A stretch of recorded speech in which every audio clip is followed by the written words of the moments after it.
Everyone, आज इस video में मैं आपके साथ में जो शेयर करने वाली हूँ वो आपके बालों में जो शाइन ऐड करेगा। आप मेरे बालों में शाइन देख सकते हैं, थिकनेस देख सकते हैं, वही सारी चीज़ें आपके बालों में भी होने वाली है। अगर आपको सीवियर हेयर फॉल हो रहा है तो आपका हेयर फॉल इमीडिएटली रुकेगा, वन वॉश में रुकेगा, क्योंकि इस वीडियो में मैं आपके साथ में शैम्पू शेयर करूँगी, ऑयल शेयर करूँगी और हेयर ग्रोथ टोनर शेयर करूँगी। गाइज, इस टाइम पर मैंने हेयर ग्रोथ टोनर इस्तेमाल किया हुआ है। जो शेयर करने वाली हूँ ना, वो आपकी हेयर ग्रोथ को बहुत तेज़ी से बूस्ट करेगा और इसको बनाना तो बहुत ही ज़्यादा आसान है और आप इसे आसानी से स्टोर भी कर पाएंगे। इन चीज़ों को आप अपने हेयर केयर रूटीन में अगर ऐड ऑन कर लेते हैं तो आपकी हेयर ग्रोथ होने से कोई भी नहीं रोक सकता। सिर्फ और सिर्फ एक बार आपको इस्तेमाल करना है और आपको एक हफ्ते के अंदर आपके बालों में रिजल्ट दिखाई देगा। सबसे पहले हम बनाने वाले हैं हेयर ग्रोथ टोनर, जो आपके बालों को बहुत तेज़ी से बूस्ट देगा और हमें कोई भी ज़्यादा इंग्रेडिएंट की ज़रूरत नहीं है। सिर्फ और सिर्फ एक मेन इंग्रेडिएंट है जो हम इसमें इस्तेमाल करने वाले हैं, उसी से हम सारी चीज़ें बनाएंगे और उसे बनाना आपके लिए बहुत ही आसान होगा। यहाँ पे मैंने 15 से 20 ml के आसपास एप्पल साइडर विनेगर लिया है। अगर आपके पास ना हो तो आप इसमें हाफ लेमन का इस्तेमाल कर सकते हैं, क्योंकि वो उसका एसिडिक नेचर होता है। वो आपके स्कैल्प को क्लीन करने का काम करता है, आपकी हेयर ग्रोथ को बूस्ट करने का काम करता है, फॉलिकल्स को अच्छे से नरिश करता है। उसके बाद में यहाँ पे मैंने लिया है एक बड़ा चम्मच मेथी दाना। इसको मैं ओवरनाइट के लिए सोक करने वाली हूँ। 1 गिलास पानी मैंने ऐड किया है। ये फिल्टर्ड वाटर होना चाहिए, टैप वाटर ना लेकर आप फिल्टर्ड वाटर का इस्तेमाल कीजिएगा।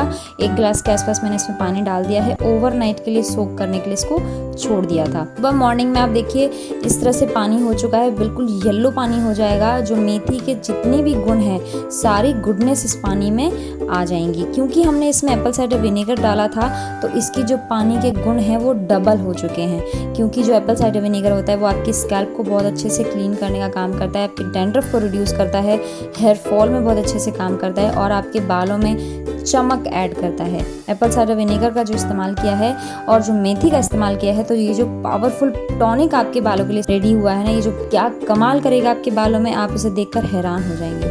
तो आप इसको करना क्या है, आपको सबसे पहले स्प्रे बॉटल में ट्रांसफ़र कर लेना है ताकि आप इससे आसानी से अपने बालों में स्प्रे कर सकें। उसके बाद में ये जो मेथी दाना बच गया है, मैंने उसके बाद में दोबारा से पानी डाल के दोबारा टोनर बनाने के लिए इसको सोक करने के लिए छोड़ दिया था और उसके बाद में एक बार और टोनर बनाने के बाद में इसे दही में मिलाकर पीस कर मैं मास्क की तरह इसका इस्तेमाल करने वाली हूँ। आप चाहें तो ऐसा कर सकते हैं। उसके बाद में मैं यहाँ पे आपको का इस्तेमाल भी करके दिखाने वाली हूँ कि इस टोनर को आपको किस तरह से लगाना है। सीरियसली आप एक बार लगा के देखिए, आपके बालों में जो शाइन आएगी ना, कितने भी ड्राई डैमेज फ्रीजी हेयर क्यों ना हो, आपके बालों में चमक आ जाएगी सिर्फ और सिर्फ इसके एप्लीकेशन से ही।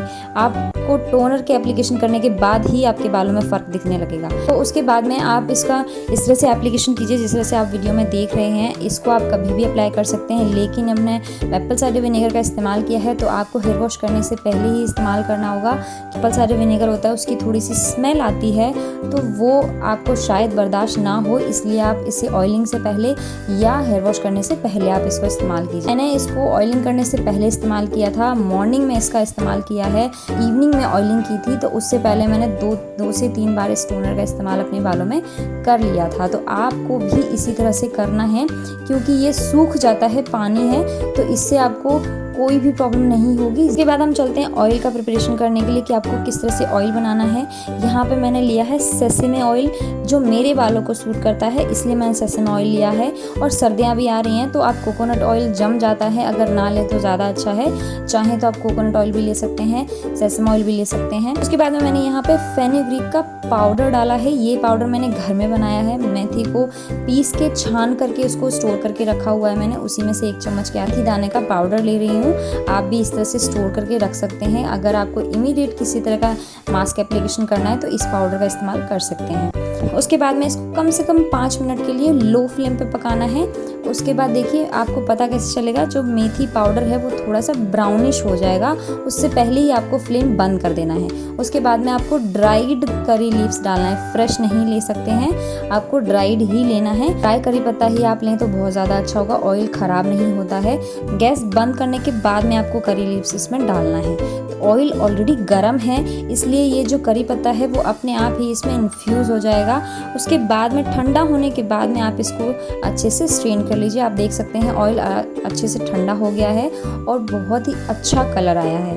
तो आप इसे स्ट्रेन कर लीजिए। आप इसको आराम से 10 दिन के लिए स्टोर कर सकते हैं, 15 दिन के लिए भी स्टोर कर सकते हैं, क्योंकि हमने इसमें कोई भी फ्रेश चीज़ें इस्तेमाल नहीं की हैं, दोनों चीज़ें ड्राइड हैं, तो ये ऑयल ख़राब नहीं होगा। तो हेयर ग्रोथ टोनर का कम से कम 2 से 3 बार मैंने एप्लीकेशन किया हुआ है। उसके बाद भी देखिए मेरे बालों में कितनी चमक है। मेरे बालों में जो थिकनेस आई है ना, वो मेथी के इस्तेमाल से आई है। बहुत ज़्यादा इस्तेमाल करती हूँ मैं मेथी का। हेयर रीग्रोथ पर बहुत जल्दी से काम करता है मेथी। अगर आपको सच में हेयर रीग्रोथ भी चाहिए और हेयर ग्रोथ भी चाहिए ना, तो मेथी का ज़्यादा से ज़्यादा इस्तेमाल कीजिए, आपके बालों के लिए बहुत ही ज़्यादा अच्छा होता है। आप मेरी रेगुलर वीडियोस देखते हैं तो आपको 100% मेरे बालों में डिफरेंस दिखाई दे रहा होगा। उसके बाद में यहाँ पे मैं ऑयल का एप्लीकेशन करने वाली हूँ। वही जो ऑयल जो हमने प्रिपेयर किया है वही ऑयल का एप्लीकेशन करने वाले हैं। ऑयल का जो एप्लीकेशन होता है वो एक तरीके से आपको करना चाहिए, क्योंकि ऑयलिंग करने के बाद में भी कभी कभी कई लोगों को हेयर फॉल की समस्या बढ़ जाती है। तो हेयर ऑयलिंग करने का भी एक प्रोसेस होता है, मैंने कई वीडियोज़ में समझाया हुआ है। आप इसी तरह से इस प्रोसेस को फॉलो कीजिए, हेयर ऑयलिंग को इसी तरह से कीजिए जिस तरह से मैं आपको वीडियो में दिखा रही हूँ। सेक्शन वाइज कीजिए। ऑयलिंग करने से पहले आप अपने बालों को कोम कीजिए, ताकि आपका ब्लड सर्कुलेशन बढ़े और जो आपके फॉलिकल्स हैं वो ऑयल को अच्छे से ऑब्जर्व कर सकें। जो न्यूट्रिशन आपके बालों को मिलना चाहिए, जो नरिशमेंट मिलना चाहिए, वो आसानी से मिल सके। बालों में एप्लीकेशन करने के बाद में अपनी लेंथ पर भी अच्छे से ऑयल का एप्लीकेशन कीजिए, ताकि आपके बालों में जो फ्रिजनेस, जो लेंथ में फ्रिजनेस होता है ना, वो गायब हो सके। उसके बाद में आप अच्छे से बन बना के कम से कम 1 घंटे के लिए अपने बालों को रेस्ट करने दीजिए, छोड़ दीजिए ऐसे ही, क्योंकि उस टाइम पे फॉलिकल जो होते हैं वो थोड़े वीक हो जाते हैं। 1 घंटे बाद में आपको देखिए इस तरह से आपको बालों को अच्छे से सहलाना है। उसके बाद में आपको कोम करनी है, ताकि आपका हेयर फॉल काफ़ी कम हो। उससे क्या होता है, आपके बाल जो हैं वो सेट हो जाते हैं, ऑयल को ऑब्जर्व कर चुके होते हैं। उसके बाद में आपको कोम करने का भी तरीका यही होना चाहिए, नीचे से ऊपर की तरफ जाना है। ऊपर से नीचे की तरफ आएंगे तो आपके बाल बहुत ज़्यादा टूटते हैं, बहुत ज़्यादा उलझे हुए होते हैं ना ऑयलिंग करने के बाद में। तो आपको प्लीज़ इसी तरह से कोम करनी चाहिए, ताकि आपका हेयर फॉल कम हो। हेयर फॉल कम होगा तभी आपकी हेयर ग्रोथ अच्छी होगी, आपके बालों में थिकनेस दिखाई देगी। उसके बाद मैं आपको हेयर फॉल भी दिखा रही हूँ। ये मेरा हेयर फॉल था टोटल, जो ऑयलिंग करने के बाद में, कोम करने के बाद में जो हुआ था, ये मेरा हेयर फॉल था। आपका भी इतना ही हेयर फॉल होगा अगर आप ये सारे प्रोसेस को इसी तरह से मेंटेन करके चलेंगे तो। उसके बाद में मैं अपना ब्रेड बना के रखती हूँ बालों को, ताकि मेरे बाल ज़्यादा ना उलझें। ब्रेड बनाने के बाद में बन भी बनाती हूँ, क्योंकि कभी कभी ब्रेड भी खुल जाती है तो बाल बहुत जल्दी उलझ जाते हैं। तो इस तरह से आप ब्रेड बना के, बन बना के छोड़ सकते हैं। अगर आपको अच्छे रिजल्ट और फास्ट रिजल्ट चाहिए तो ऑयल को कम से कम ओवरनाइट अपने बालों में ज़रूर छोड़िए, और हफ्ते में 3 बार ऑयलिंग ज़रूर कीजिए, ताकि आपके बालों को प्रॉपर ऑयल का एक जो नरिशमेंट होता है, जो प्रोटेक्शन होती है, वो आपके बालों को मिल सके। इस तरह से मैं अपने बालों को बांध के रखा हुआ है, ओवरनाइट में छोड़ने वाली हूँ। उसके बाद नेक्स्ट मॉर्निंग हम करने वाले हैं शैम्पू मैं आप इसको वीडियो में बताने वाली हूँ। ये जो शैम्पू है वो पावरफुल शैम्पू है, और आपको इसमें बहुत ज़्यादा इंग्रेडिएंट की ज़रूरत नहीं है। इसको मैं कम से कम 10 दिन के लिए प्रिपेयर करने वाली हूँ। आप आराम से इसको 10 दिन के लिए स्टोर करके रख सकते हैं, क्योंकि सर्दियाँ चल रही हैं तो आपको इसको फ्रिज में भी रखने की ज़रूरत नहीं है। आप इसे आराम से बाहर छोड़ सकते हैं। मैं इसमें कम से कम 1 से 1.5 बड़ा चम्मच मेथी दाना लेने वाली हूँ। उसके बाद में मैं इसमें डालूँगी 4 से 5 रीठा एक नेचुरल शैम्पू होता है आपके बालों के लिए। अगर आपने बालों में ऑयलिंग नहीं की हुई है ना, नॉर्मल इस शैम्पू से अगर अपने बालों को धो लेंगे तो आपके बालों में जो वॉल्यूम ऐड होगा और जो शाइन आएगी ना, उसको देख के आप हैरान हो जाएंगे। सारे डर्ट और सारी गंदगी को आपकी स्कैल्प से इसको आराम से निकाल सकता है ये शैम्पू। उसके बाद में यहाँ पे मैंने 1 चम्मच के आसपास चावल का इस्तेमाल किया है। आप कोई भी चावल ले सकते हैं जो आपके घर में हो। मेथी और चावल का जो कॉम्बिनेशन है वो आपकी हेयर ग्रोथ को बहुत तेज़ी से बूस्ट करता है, आपकी ब्रेकेज को रोकता है। जब हेयर ब्रेकेज कम होती है ना, यानी कि आपके बाल हेल्दी हैं। हेयर ब्रेकेज होने का मतलब होता है कि आपके बालों में जान नहीं है, इसलिए बाल बीच में से टूटने लगते हैं। तो ये शैम्पू आपके हेयर ब्रेकेज को रोकेगा, ताकि आपकी हेयर थिकनेस बढ़ सके। उसके बाद में आपको कम से कम इसको 10 मिनट के लिए हाई फ्लेम पे बॉईल करना है। आपको तब तक बॉईल करना है जब तक इसमें जो मेथी और चावल हमने इस्तेमाल किया है वो पक ना जाए। मैं आपको वीडियो में दिखा रही हूँ, तब तक के लिए आपको इसको पकाना है। उसके बाद में फ्लेम बंद कर दीजिए और आप इसको ठंडा होने दीजिए, क्योंकि हम इसके बाद में भी एक प्रोसेस करने वाले हैं।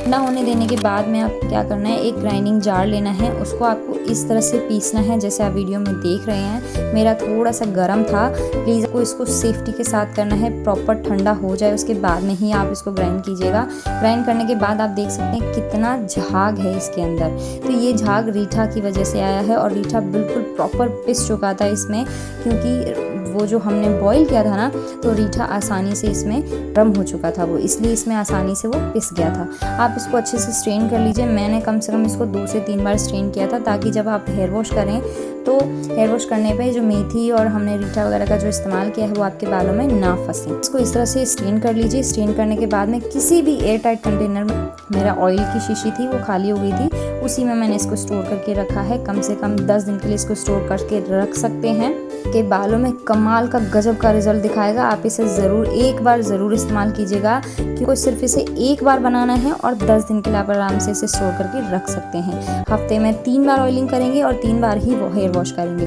जो हेयर टोनर जो मैंने आपके साथ में शेयर किया है, उसे आप ऑयलिंग से पहले कभी भी कितनी बार भी चाहें लगा सकते हैं। अगर आप घर में ही रहते हैं तो आप कभी भी लगा सकते हैं, चाहे आपको ऑयलिंग करनी है या नहीं करनी है। वो आपकी हेयर ग्रोथ को बहुत तेज़ी से बूस्ट करेगा। आप इन तीनों चीज़ों को एक साथ ज़रूर करके देखिए। आपकी सालों से रुकी जो हेयर ग्रोथ है ना, वो ग्रोथ होने से कोई भी नहीं रोक सकता। सिर्फ और सिर्फ आपको इसको इस्तेमाल करके देखना है, आपको विजिबल रिजल्ट्स ज़रूर दिखाई देंगे। शैम्पू करने के बाद में देखिए मेरे बालों में शाइन इतने हेल्दी दिख रहे हैं, आप आराम से देख सकते हैं।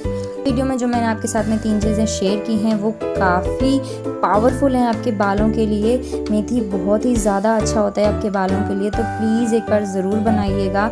और आपको हेयर टोनर का इस्तेमाल करना है। उस बाल अच्छे से जब ड्राई हो जाएं उसके बाद में आपको करनी है ऑयलिंग करने के बाद में आपको करना है शैम्पू। इन 3 चीज़ों को आपको एक हफ्ते में कम से कम 2 से 3 बार ज़रूर इस्तेमाल कीजिएगा, आपको हेयर ग्रोथ अच्छे से मिलेगी। तो मैं मिलती हूँ आपसे नेक्स्ट वीडियो में, तब तक के लिए आप अपना ध्यान रखिएगा। Thank you, love you all, bye.